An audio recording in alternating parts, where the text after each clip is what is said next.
price of Bitcoin. I did say 250,000 by the end of this year, but you go out 10 years and the answer is infinity against the dollar, because there won't be a dollar. There won't be a need to have a dollar. Once I can buy my food, my clothing, my shelter, pay my taxes all in Bitcoin, and it's a better way to collect taxes for sure, then there won't be any reason to hold on to any Bitcoin. I mean, to hold on to any dollars. And Bitcoin will be the primary source of owning wealth. Bitcoin is on track for $250,000 by the end of this year. But 10 years from now, it may not even have a dollar to measure against. Once food, housing, and taxes can be paid in Bitcoin, the dollar fades into the background, and Bitcoin becomes the core of wealth itself. That's the latest message from Tim Draper, founding partner of Draper Associates and renowned venture capitalist behind Hotmail, Skype, Baidu, Robinhood, Tesla, SpaceX, and other major successes. Draper sees Bitcoin replacing the US dollar within a decade. He believes the shift won't be gradual. It'll come when trust in government and the banking system collapses, forcing people to look for alternatives they can actually use. When that moment hits, most people won't want to be stuck trying to convert fiat at the last minute. Draper recommends that companies, families, and even governments hold Bitcoin now as a hedge against that breakdown. In his view, Bitcoin offers a stable foundation for payroll, savings, and day-to-day purchases when fiat systems fail. Make sure to stick around until the end of the video as Tim Draper breaks down why Bitcoin could replace the dollar much sooner than most people think. Yeah, I eventually think that we will no longer have US dollar dominance over the long period, but that's over a long period of time, 10 years, something like that. It may be a little less. I think stable coins are going to be a nice bridge to Bitcoin. But at some point, people are going to say, why are we, having governments? Whenever there's sort of trust in government, everybody feels like, hey, that's going to be great. We're going to use their currency. Everything's going to be fine. But that pendulum swings back and forth from trust to no trust to trust and no trust. And seemingly in both cases, with both parties in the US and all parties everywhere, government currencies create inflation. And that means, and if that inflation goes too high, it becomes self-fulfilling, it becomes hyperinflation, and then nobody wants your currency. So yeah, I think there will be a moment in time when there's less trust and there's a need for a global currency. There's a need for free trade everywhere. So this is a time, I think people should buy it now. Every treasury of every company that I fund, I recommend that they have Bitcoin along with fiat in banks, so that if there are bank failures or if people stop taking fiat, then they'll be able to make payroll anyway. You also need people to be responsible for their families. If you don't have enough Bitcoin to keep your family going for, say, 6 months, you're being irresponsible. I think it's not right, because if fiat currency does come to a halt, you got to still be able to buy groceries and whatever else. And governments are starting to recognize that they're putting it in their treasuries. The US government now has Bitcoin in their treasury. The El Salvadorian government has made Bitcoin a national currency, and they have Bitcoin in their treasury. They borrowed money from the IMF and they bought Bitcoin with it. The dollar keeps dropping relative to Bitcoin. The dollar keeps dropping. People say Bitcoin's volatile.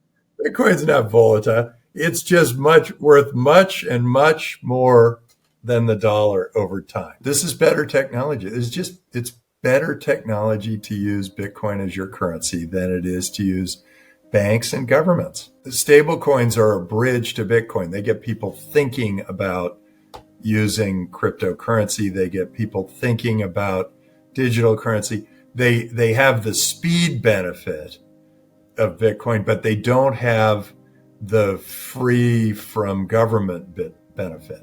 So they are still completely subject to the whims of some political force. And inflation and all that stuff, stablecoins are subject to inflation. They will inflate if the government prints too much money. They will be worth less and less and less over time. Whereas Bitcoin is not subject to that. And so longer term, and Bitcoin is transparent, open, keeps perfect records. It's decentralized. It's in effect forever because it's decentralized, because it's tied to hundreds of thousands of computers around the world. So as we get more free trade, I think, and hopefully these tariffs do lead us to free trade. I think Trump's just trying to get everybody to the table, and eventually we'll have free trade everywhere. We kind of had it going with the internet and the open borders, and it was all starting to work, and now everybody got nationalistic. I think hopefully that'll just be a wave that goes away. But the reason you said, oh no, the price of Bitcoin, I did say 250,000 by the end of this year, but you go out 10 years and the answer is infinity against the dollar, because there won't be a dollar. There won't be a need to have a dollar. Once I can buy my food, my clothing, my shelter, pay my taxes all in Bitcoin, and it's a better way to collect taxes for sure, then there won't be any reason to hold on to any Bitcoin. I mean, to hold on to any dollars. And Bitcoin will be the primary source of owning wealth. But I want to go into gold, and that is that people say, oh, we got to go buy gold because we're afraid of inflation. It's like I'm going back to the dark ages where I'm riding a horse, or I'm in a horse and buggy, and because I'm afraid of electric cars or flying cars. It's ridiculous. Progress moves forward. It doesn't move backward. So these people are trying to, they're saying, oh, I'm just going to buy gold. You're not going to be able to use gold to buy coffee at Starbucks. What, are you going to shave off some for each cappuccino? It makes no sense. So yeah, Bitcoin is currently the best source of storing value on the earth. And it's eventually going to be the currency that we all use. Stablecoins are gaining ground fast, with new legislation likely to legitimize their use and boost demand for U.S. treasuries. Pegged to the dollar and backed by short-term government debt, they offer a smoother entry into crypto for both traders and institutions. Supporters argue that this could strengthen the dollar's global role and modernize payments. But as Draper emphasizes, stablecoins still rely on fiat, and with that comes inflation and centralized control. Bitcoin breaks from all of that. It's limited, decentralized, and built for a world that no longer trusts legacy systems. Stablecoins may help ease the transition, but to many, including Draper, Bitcoin still stands alone as the truly sovereign asset. Let's return to Tim Draper as he continues his discussion. I think if you don't own Bitcoin, I think you have had your head in the sand way too long. It's here. It's growing. There are, 100 million wallets in the US. There are 500 million wallets around the world. If you don't have Bitcoin, and the ones who are the huge beneficiaries are the people who are unbanked. And the reason for that is banks don't want them if they're not dealing in big enough money. And so they're unbanked. And so they were using and have been using Bitcoin as their source of an economic system.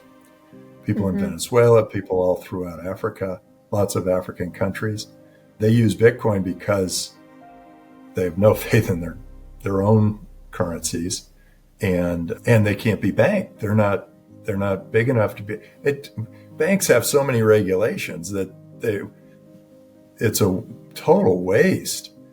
They can't get everybody up to that first rung of the ladder to be banked. If they don't have enough money to be banked, then they're unbanked. And so what do they use? They try to use cash. They hoard it, store it, whatever. But that makes no sense. They all have smartphones. So now they can be, in effect, a part of the world economy because they own some Bitcoin. Have you bought any Bitcoin? I have. Good. That's what I say to everybody. Buy some Bitcoin. Fair enough. You've also said Bitcoin can enable security voting systems, serve as a digital passport. Could you weigh in on the blockchain? With the blockchain, that's what this all this Web3 term is all about. It's the idea of decentralized, perfect records. So you can keep perfect records in a decentralized manner, which means that they can't be tampered with or whatever. And because the chain, they're all watching the chain. All those computers, all those people behind those computers, they're all watching the blockchain. So with a blockchain, yes, you can use the blockchain for secure voting. You can use the blockchain for holding assets, for ownership in real estate. You can use the blockchain and with smart contracts, you can use the blockchain to make deals, to lay out contracts. If you want to, like if I want to fund a company, I can fund it all in Bitcoin on the blockchain with a smart contract, and that would keep a perfect record of who owns what.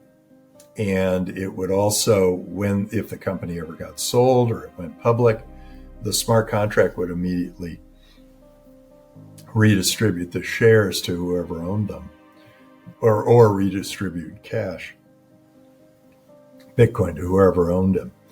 And I think it's going to be a way better way to operate. Fewer friction items.